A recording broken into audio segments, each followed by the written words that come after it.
Hi, so there's this trend going around on social media called being the boring friend, and I don't think there's a time in my life that I've resonated with that notion more than right now. Basically, she's the friend who's working on herself, prefers to stay in as opposed to going out, drinks that lemon water you see, goes for walks and journals. Don't get me wrong, I have been the fun friend and I regret none of that.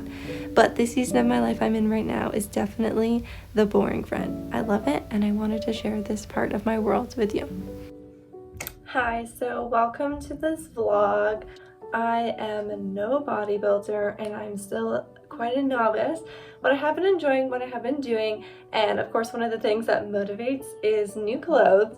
And so I just wanted to show you an Amazon delivery that I got today, and I just tried them on, that's why the tag's on, from CRZ Yoga. I got their top in navy, and then I got these are their running shorts.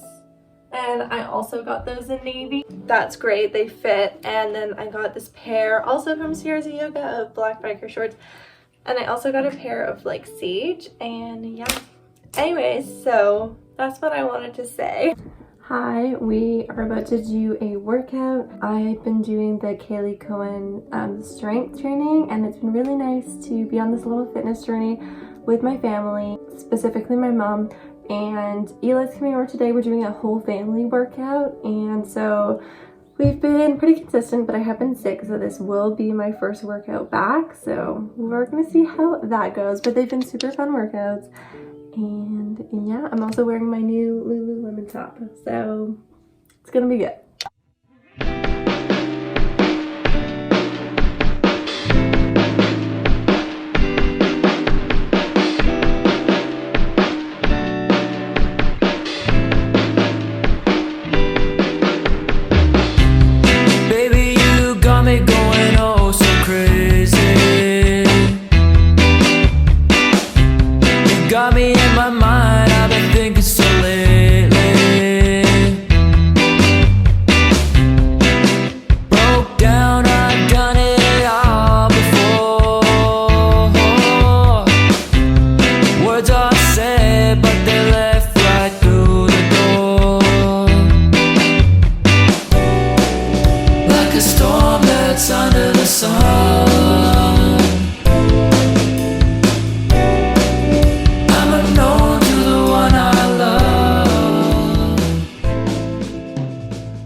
Put it in the bed over the cab.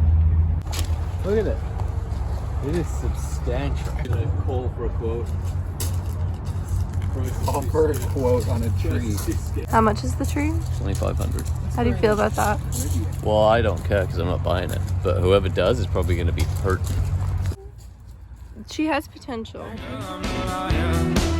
No doubt, baby, you got me wired. Thought I had it all figured out. 1 for 4. What do you have to say about this tree? It's lovely. Put it in the middle of the lawn, in the backyard. Yeah. If it's calling to you, put it in the middle of the lawn. Bucky's gonna run into it. And it will be easy to dig. As I break down, I know you're tired, broke down.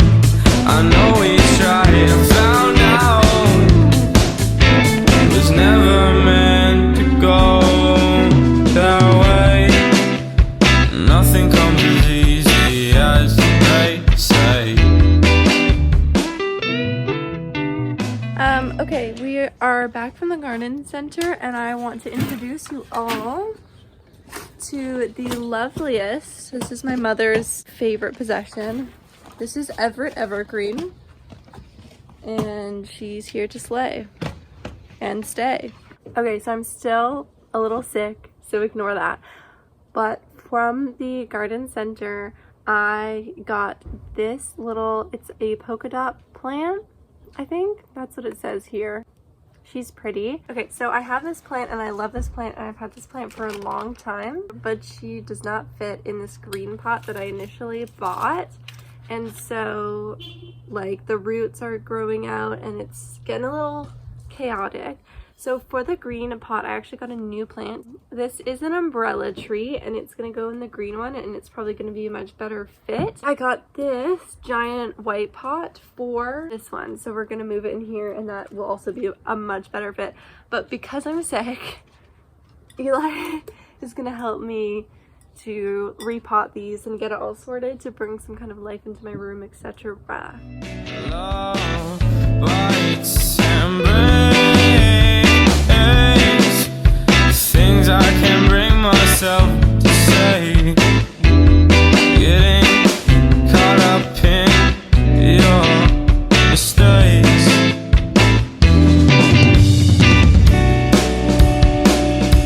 It wasn't how you planned it now. It is actually sunny today, so we're gonna go for a walk.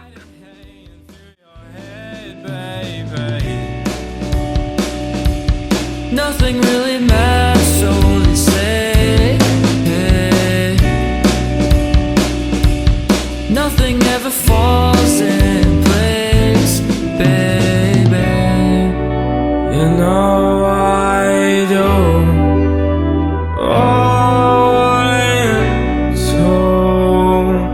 Fall into you.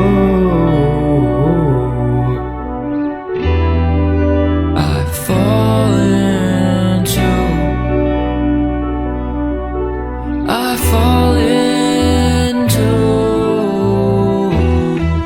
played out, baby girl, I'm Mariah. Hey, I'm one of those wonderful people who is born on December 31st.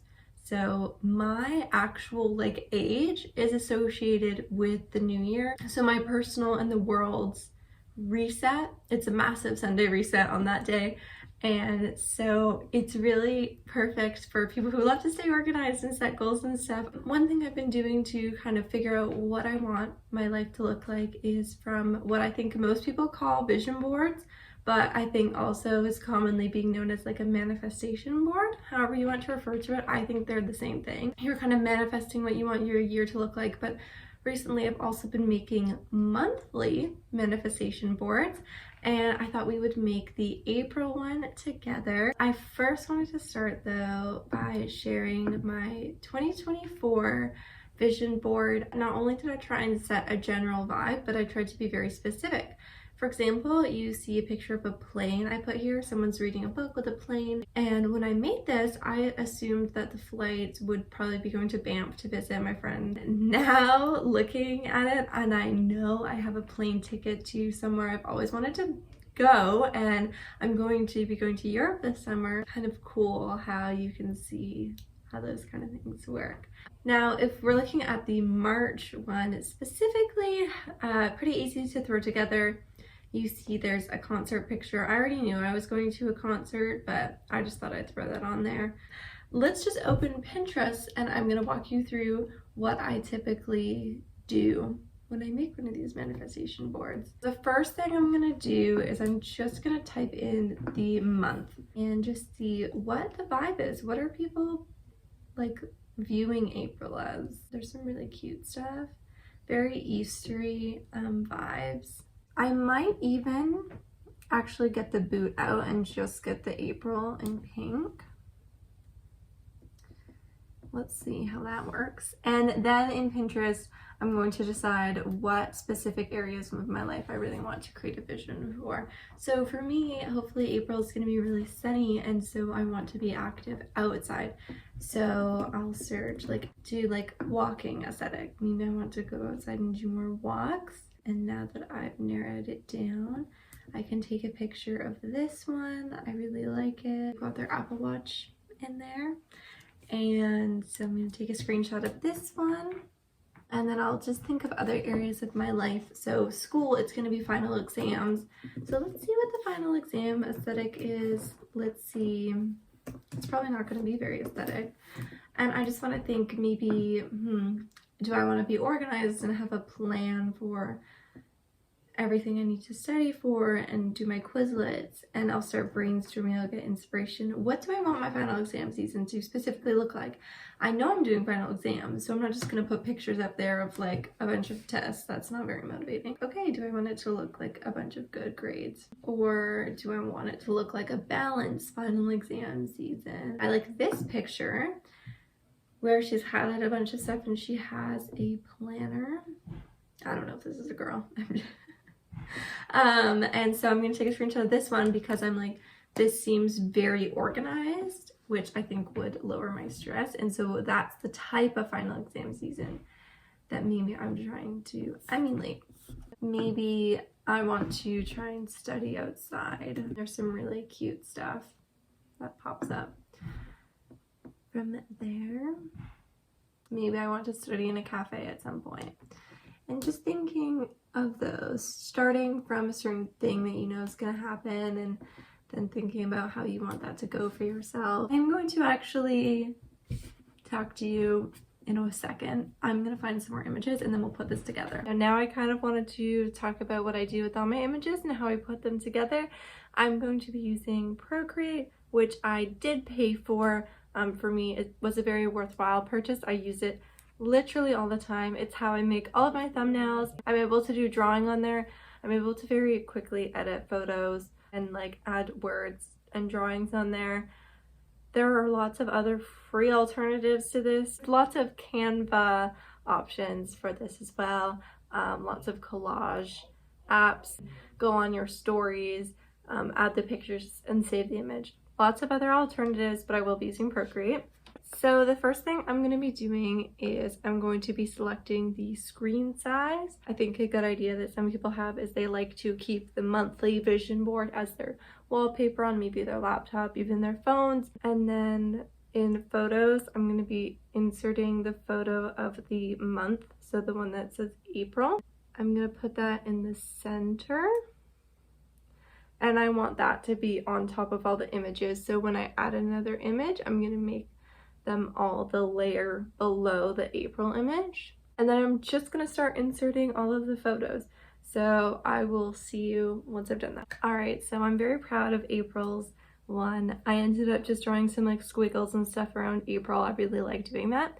You'll see a lot of stuff for England. I will be going to England in April, so some pictures of how I kind of want that to look, the vibe I want to get from it, being prepared for the trip, you know, packing, being organized with packing, the itinerary. There's a cute little like journal with like the London day plan. I really like the do it for the plot quote and idea behind that. It's like some walking, some school stuff, but not a lot. I don't want that to like overtake my April.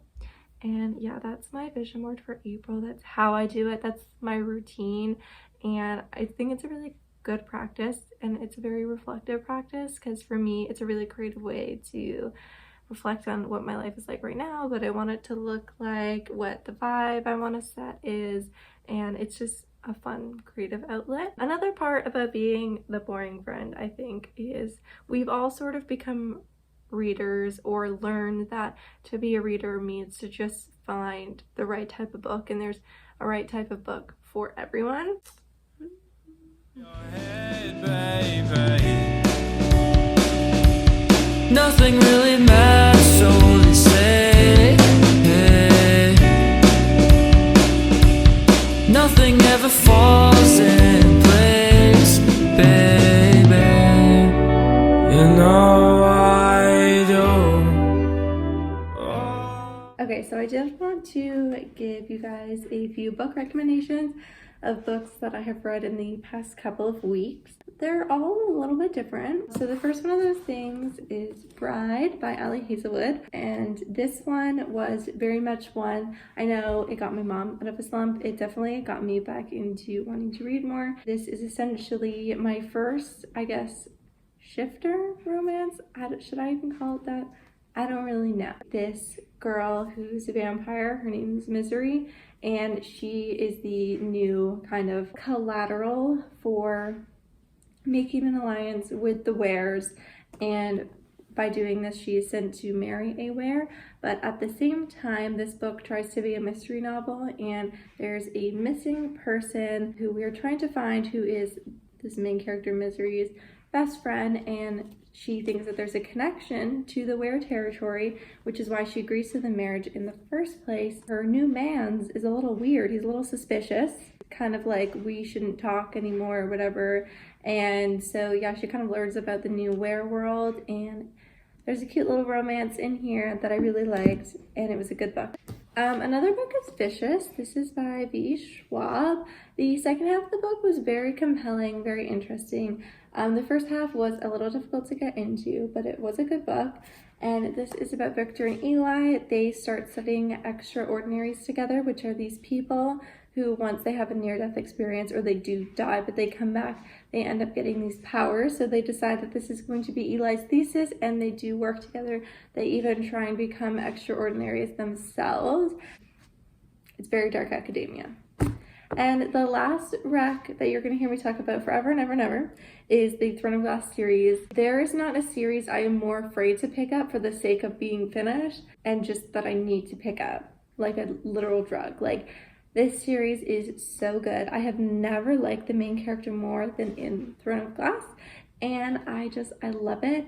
The first book is about this girl, Selena, who is actually the largest assassin keep master's protege, and nobody knows her identity, right? They actually think that the protege, this master assassin, is a man, and eventually she got sent to this like slave camp, like mine, this Endovier, and the book starts with the prince coming and is like, hey, I will take you out of here if you decide to enter this Hunger Games like competition where only one person can survive to become my champion. And what the champion basically means is she's going to be the private assassin for the king and just kill anyone the king wants. And so she accepts this deal, but the rest of the series is very different from the first book. There's just so many characters, and it's a really good story. But those are some reading recs. So whatever stage of life you're in, or if only some days you feel like you experience the notion of the boring friend, or you don't feel like that at all, I hope that you start romanticizing your life, or that you continue to romanticize your life, because I know that that has helped me a lot. And right now I've just been really resonating with the notion of being the boring friend. So thank you so much for hanging out with me. Hopefully I will see you in another vlog very soon. Love ya. Bye.